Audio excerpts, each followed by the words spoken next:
கர்த்தருடைய நாமம் மகிமைப்படுவதாக.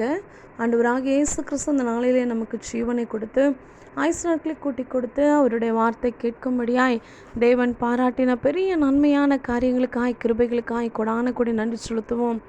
இந்த நாளிலும் கூட கர்த்தர் நம்மளோடு கூட வெளிப்படுத்தி பேசுகிற வார்த்தை சங்கீதம் 18:30 இப்படி சொல்லுகிறது: தம்மை நம்புகிற அனைவருக்கும் அவர் கேடகமாக இருக்கிறார். சங்கீதக்காரனாகிய தாவீது சொல்லுகிறார், ஆண்டவராகிய இயேசு கிறிஸ்துவை யார் நம்புகிறாங்களோ அவங்க அனைவருக்கும் அவர் கேடகமாக இருக்கிறார். அவர் கேடகமாக இருக்கிறார் என்று சொல்லி இந்த இடத்துல சொல்லுகிறதை பார்க்கிறோம். இந்த நாளிலேருந்து விசுவாசிக்கிற, இந்த வார்த்தையை நம்புகிற ஒவ்வொருவரையும் பார்த்து கர்த்தர் சொல்லுகிற காரியம், நான் உனக்கு கேடகமாக இருக்கிறேன், நான் உனக்கு கேடகமாக இருக்கிறேன் என்று சொல்லி அவர் வெளிப்படுத்துகிறார். தாவீதுக்கு கர்த்தர் கேடகமாக இருந்தார்.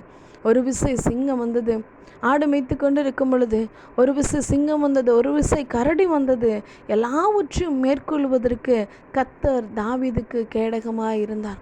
அப்படி கேடகமாக இருந்ததுனால தான் சின்ன தாவீது கூட கர்த்தர் கேடகமாக இருந்ததுனால தான் பெரிய கோலியாத் எல்லாரும் கண்டு பயந்து எல்லாரும் நடுங்கின மனுஷனாக இருந்த அந்த கோலியாத்தை முறியடிக்கும்படியாய் கர்த்தர் தாவீதோடு கூட இருந்து அவர் கேடகமாக இருந்து அவர் வெற்றியை காண செய்தார். அவர் அந்த இடத்துல மகத்துவங்களை வெளிப்படுத்தினார், அற்புதங்களை செய்தார் என்று சொல்லி, யுத்தம் பண்ணினார் என்று சொல்லி பார்க்கிறோம். வேதத்தில் பார்க்கிறோம், நீங்கள் சும்மா இருப்பீங்க, யுத்தம் கர்த்தருடையது. அவர் நமக்காக எல்லாவற்றிலும் எல்லாருக்கூடையும் அவர் யுத்தம் பண்ண வல்லவராக இருக்கிறார். அவர் கேடகமாய் நமக்கு பாதுகாக்கிற ஒரு அரணான ஒரு கோட்டையாக இருக்கிறார். இந்த கேடகமாக இருக்கிறதுக்கு நம்ம என்ன பண்ணணும்? தம்மை நம்புகிற அனைவருக்கும் ஆண்டவராகிய இயேசு கிறிஸ்துவை முதலாவது நம்ம நம்புகிறவர்களாக இருக்கணும். எனக்கு அவர் கேடகமாக இருப்பார்.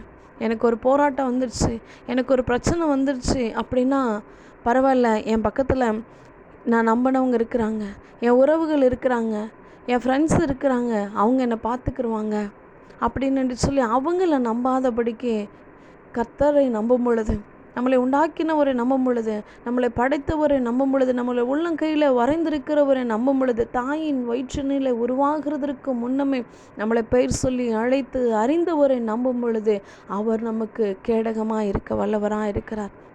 அந்த கேடகம் நம்ம கூட இருக்கிற ஆண்டவராகிய இயேசு கிறிஸ்து அவர் நமக்கு கேடகமாக இருப்பேன் என்று சொல்லி அவர் சொல்லிட்டார், வாக்குத்தத்தத்தை கொடுத்துட்டாரு.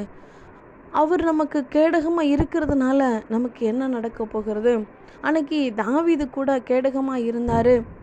அதனால் கர்த்தர் தாவீதோடு கூட இருந்து சிங்கத்தையும் கரடியின் வாய்க்கும் கர்த்தர் தப்புவித்தார். கோலியாத்தை முறியடிக்கும்படியாய் செய்தார். அநேக காரியங்களை தாவீதோடு கூட இருந்து செய்தார். ஆனால் இன்றைக்கி உங்களையும் என்னையும் பார்த்து கர்த்தர் சொல்லுகிற காரியம், நான் உனக்கு கேடகமாக இருப்பேன். எபேசியர் 6 பார்க்கிறோம். ஏன் அவர் நமக்கு கேடகமாக இருக்கணும்? ஏன்னா நம்மளோடு கூட அந்த கேடகம் என்பது நமக்கு பாதுகாப்பாக இருக்கிறது.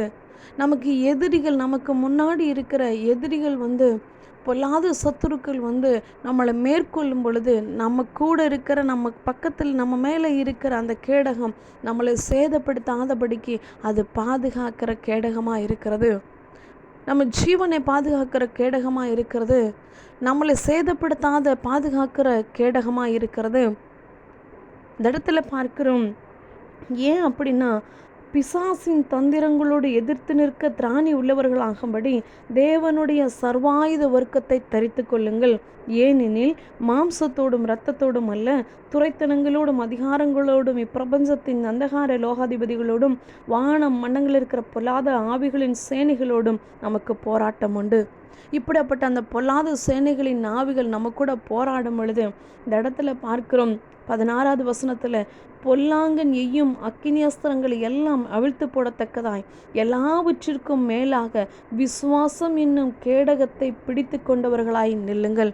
இப்படிப்பட்ட போராட்டம், பிரச்சனை, பொல்லாத சத்துருக்களோடு கூட நம்ம போராடுவதற்கு அந்த கேடகம் நமக்கு பயனுள்ளதாய் தேவையுள்ளதாக இருக்கிறது.